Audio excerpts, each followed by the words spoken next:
કચ્છની સુપ્રસિદ્ધ જગ્યા રામદેવપીર બાબાની ખાનાઈના મહંત પરમ પૂજ્ય મેઘરાજજી દાદા આજે દેવલોક પામ્યા। સાંજે 4 કલાકે ખાનાઈ ધામ ખાતેથી તેમની વિશાળ પાલખી યાત્રા નીકળશે।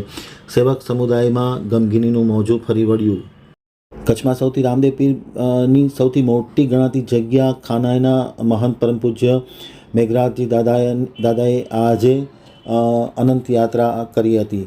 પરમ પૂજ્ય મેઘરાજજી દાદા કુંભ યાત્રામાંથી પરત આવ્યા બાદ તેમની તબિયત નરમ થઈ હતી અને ટૂંકી બીમારી બાદ તેમને આજે અનંત યાત્રાની વાટ પકડી હતી। કચ્છના આધ્યાત્મિક અને ધાર્મિક જગતમાં મોટી ખોટ પર સંત શ્રી મેઘરાજજી દાદા કચ્છ, સૌરાષ્ટ્ર અને ગુજરાતમાં નિજાર પંથના પાઠ કોરી મહાધર્મને પુનઃજીવિત કરી અલખની આરાધના અને આરાધી વાણીને પુનઃ સમાજ સામે પ્રસ્થાપિત કરી હતી। પરમ પૂજ્ય દાદાના દેવલોક ગમનથી કચ્છને એક સાચા સંતની ખોટ પડી છે। પરમ કૃપાળુ રામદેવજી મહારાજ તેમના દિવ્ય આત્માને શાંતિ આપે એવી સૌ કોઈ તેમના ચરણોમાં પ્રાર્થના કરે છે। પરમ પૂજ્ય મેઘરાજજી દાદાએ આજે જ્યારે અલખની વાટ પકડી છે ત્યારે સાંજે 4 કલાકે તેમની પાલખી યાત્રા ખાનાઈ ધામ ખાતે રાખવામાં આવેલ છે।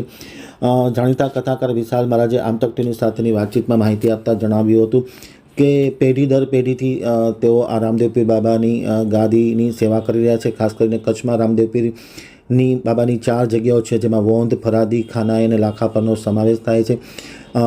ખાનાઈની જે જગ્યા છે તે ખૂબ જ પ્રસિદ્ધ છે અને ખાનાઈની જગ્યાને જન સુધી તેમની જે મહત્ત્વ છે પહોંચાડવા માટે પરમ પૂજ્ય સંત શ્રી મેઘરાજજી દાદા અને તેમનું જે આખું સેવકગણ છે તેમની ખૂબ મોટી જહેમત છે અને